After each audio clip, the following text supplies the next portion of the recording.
Rec League Podcast. Tell your friends, tell your neighbors, tell your family, tell your haters. Available on Google Podcasts, Spotify, Radio Public, Stitcher, and Breaker.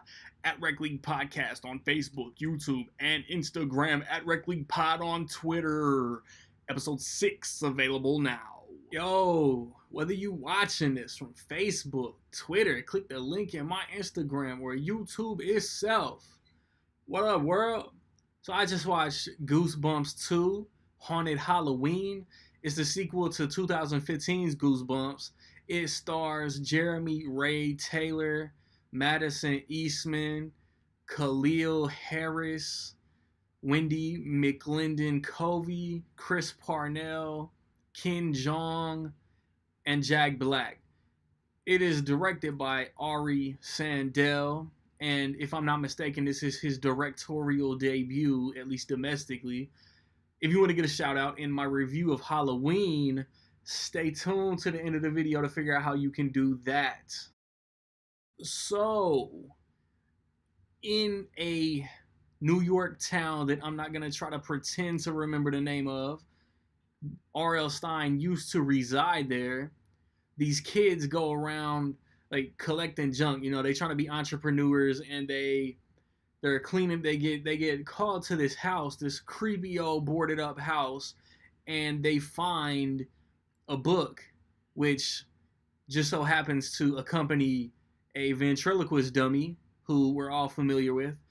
And once something happens, Slappy, like we all know is Slappy, he comes back to life based on like his goal is based on a book that R.L. Stine never published. Well, two kids, the junk bros as they call themselves, and one of their sister do whatever they can to try to save the town.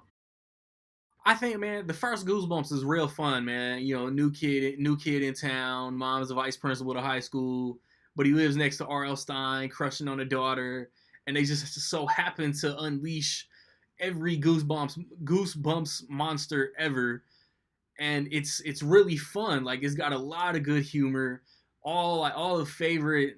Well, not necessarily, because I think one of my first Goosebumps books was How I Got My Shrunken Head.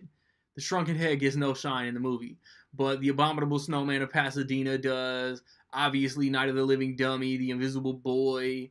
You know, they get shine.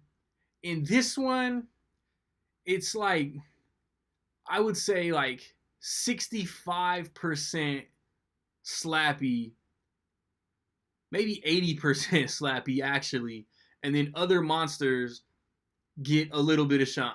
Like, the kids are good. Like, I enjoyed all the child performances in this movie. Jeremy Ray Taylor from It, Madison Eastman from Jumanji, Welcome to the Jungle, and then Khalil Harris was good too. He was funny.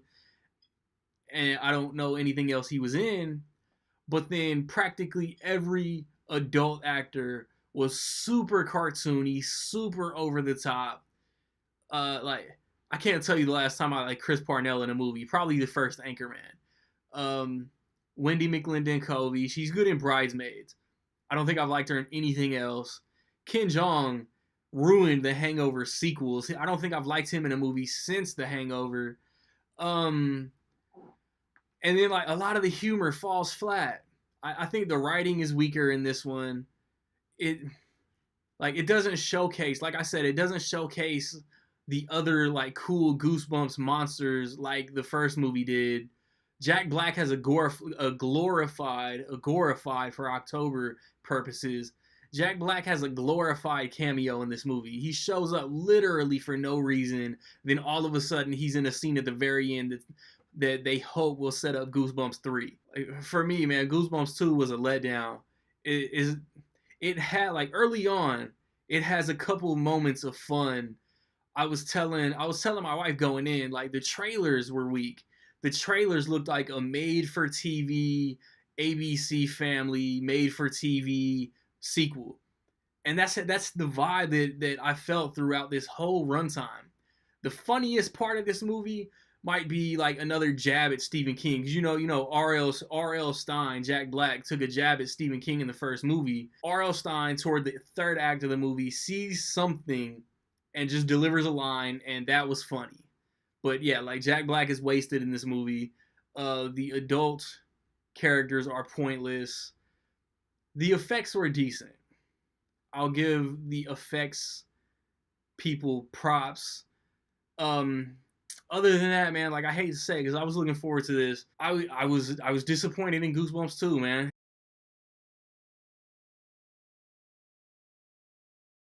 With all that being said, I will say that in my opinion, Goosebumps 2 Haunted Halloween is almost solid. As far as Sony Animation, I may have even laughed at the Emoji Movie more than I laughed at this. And like it's more props to the Emoji Movie because that movie like got so dragged through the mud last year. Have you seen Goosebumps 2 Haunted Halloween? What did you think about it, man? Positive, negative, somewhere in between? Let me know. If you want that shout out in my Halloween review next weekend, what's the top five going to be at the box office this weekend?